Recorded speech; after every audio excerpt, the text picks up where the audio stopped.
এখন ইরান যদি এমনটা হয়, যেটা এর আগে আমরা শুনেছি যে যুক্তরাষ্ট্রের সামরিক স্থাপনাগুলো যদি হামলা করে তাহলে কি হতে পারে।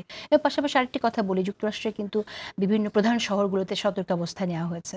এটার পিছনেই বা কী কারণ?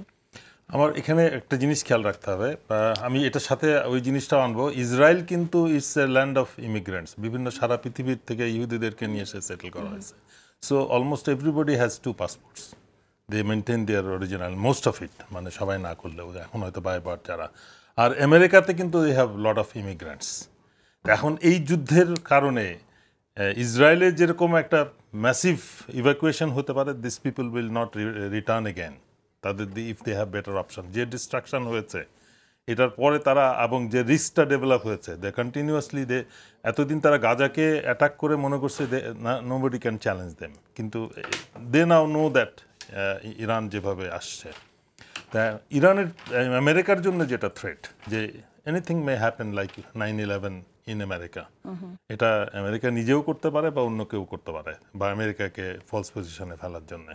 সেকেন্ড হচ্ছে তাদের বেসগুলো অ্যাটাক করা। এখন আরও বেশি খারাপ যেটা হবে, যদি ইরান, যেটা অলরেডি থ্রেট করেছে, স্টেট অফ হরমুজ, যদি যেখান থেকে 20-25% অফ ওয়ার্ল্ডস ফুয়েল এনার্জি যেটা মুভমেন্ট করে, ও through a narrow space of কত 20-25-30 কিলোমিটার্স, এইটা যদি বন্ধ করে দেয়, দেন দ্যাটস এ রিস্ক।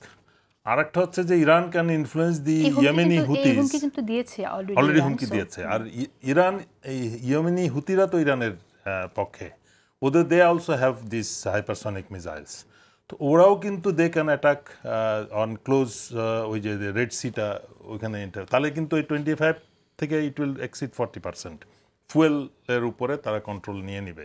তখন কিন্তু হোল ওয়ার্ল্ডে একটা ক্রাইসিস শুরু হয়ে যাবে। আর যদিও আপনার জাপান, কোরিয়া, এদিকে ইউরোপের যে রিস্কটা এখন, রাশিয়ান গ্যাস, রাশিয়ার সাথে ইউক্রেন নিয়ে একটা এনার্জি, আমেরিকা যদি ইসরায়েলের সাথে বেশি ইনভলভ হয়ে যায়, তখন কিন্তু ইউক্রেন থেকে আমেরিকা উইথড্র করবে।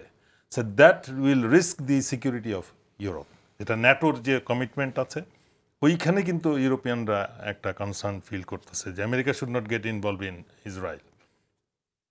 আর চীন এবং Russia, they have close relation, they know that they have friend in ইরানকে, তারা সব অবস্থাতেই তারা সাপোর্ট দিবে।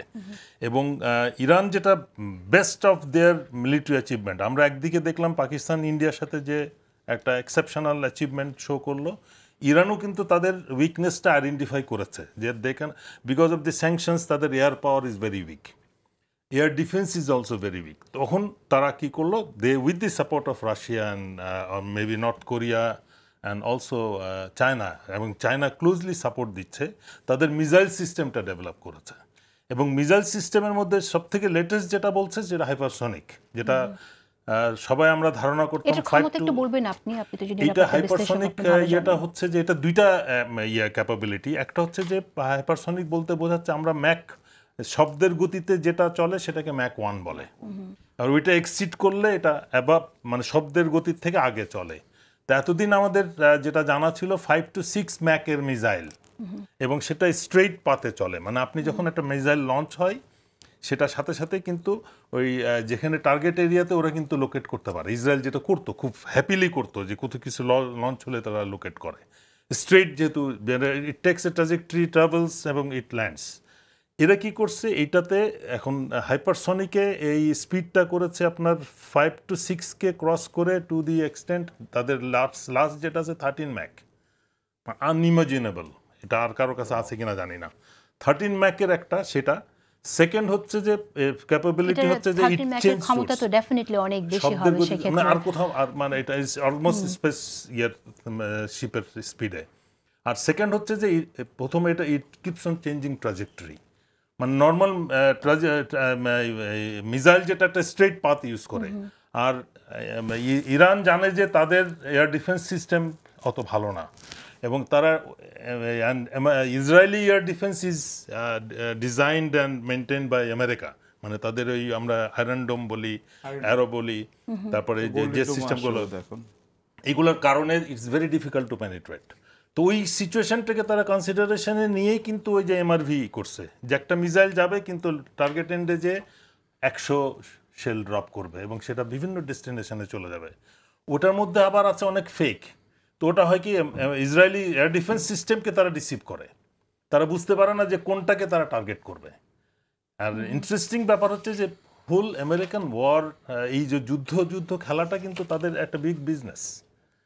এবং ইরান, চায়না বা এদের কিন্তু war machineries is very cheap, যেটা আমরা ওই J-17 J-10 ক্ষেত্রে দেখলাম, এবং এই অ্যাজ এগেনস্ট রাফায়েল। যে প্রশ্নটি করেছিলাম জি। যে আসলে অনেক সামরিক expensive। ঘাঁটিগুলোতে জি। যখন যদি হামলা করে ফেলে জি, সেটার জি। পরিণতি কি হতে পারে, তখন তো সেটার নিশ্চয়ই পরিণতি- যুক্তরাষ্ট্র আবার হামলার দিকেই যাবে।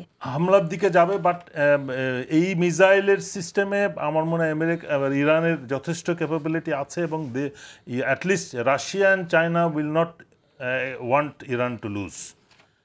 আমেরিকা যেরকম চাচ্ছে ইসরায়েলকে established hegemony in middle east রাখতে, রাশিয়া এবং চায়নাও তাদের চাচ্ছে। সিকিউরিটি প্যাক্ট আছে ইরানকে রাখতে সেই এবং জায়গায়। They have established rail communication. আমরা শুধু 3টা কার্গো প্লেনকে দেখেছি, but we have not monitored the railway link between China through Central Asian states to Iran. আচ্ছা, এইটা কিন্তু it's a huge continuous line of communication.